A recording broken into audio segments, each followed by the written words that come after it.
السلام عليكم. أهلا وسهلا بكم مع طيبة. سررت بوجودكم معي اليوم. شكرا لرجوعكم لمشاهدة وصفة جديدة مع طيبة. شكرا لدعمكم لي. جزاكم الله كل خير. لا تنسوا الانضمام إلى عائلة طيبة إذا لم تنضموا بعد. انضمامكم يسعدني فعلا. وشكرا مسبقا.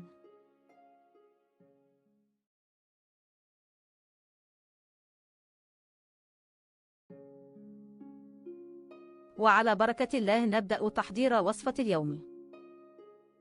استعملت كوب مقاس 150 مللتر. وككل وصفة يمكنكم إيجاد جميع المكونات والمقادير في صندوق الوصف.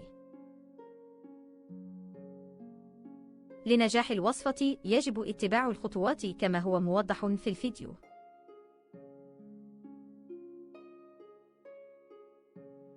نخلط جيدا مدة حوالي 3 دقائق.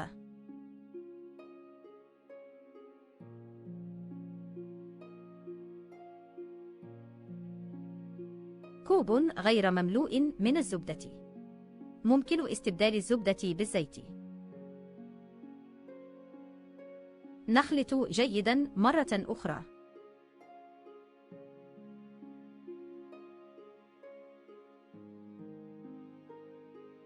الحليب بدرجة حرارة الغرفة.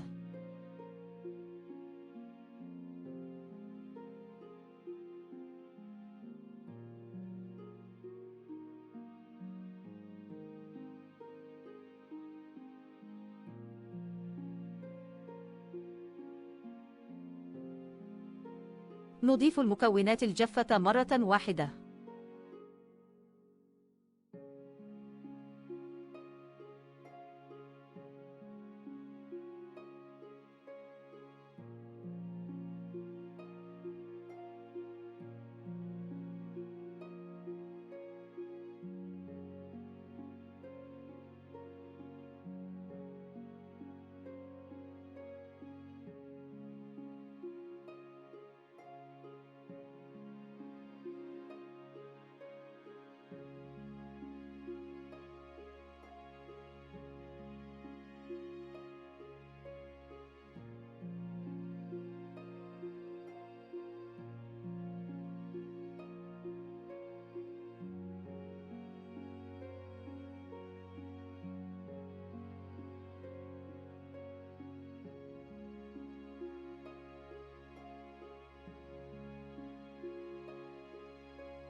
سوف نتحصل على هذا القوام. حوالي 3 ملاعق كبيرة من شوكولاتة الطلي. أسخنها في مسخن الأكل مدة 30 ثانية.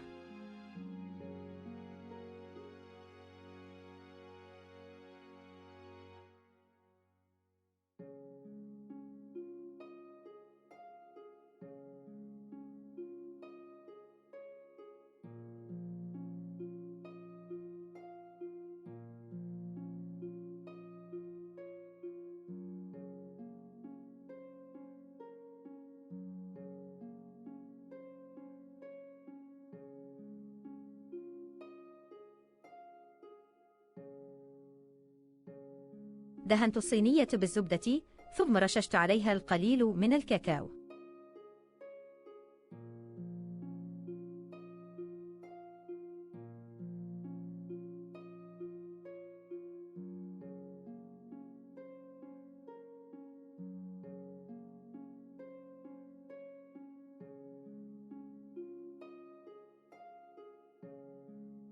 أتمنى أنكم تقضوا وقتا ممتعا مع طيبة.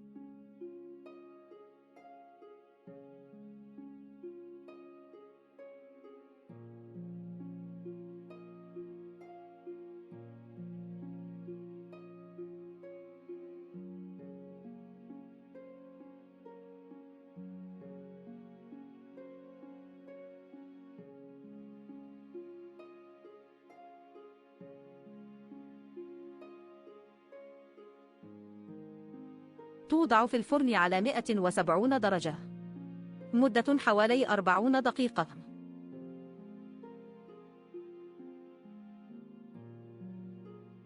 لو يمكنني أن أرسل لكم الرائحة، رائحة طيبة جدا.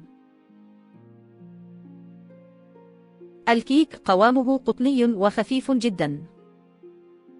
أنا أحببت الكيك جدا. مكوناته بسيطة. رائحته وطعمه ممتاز.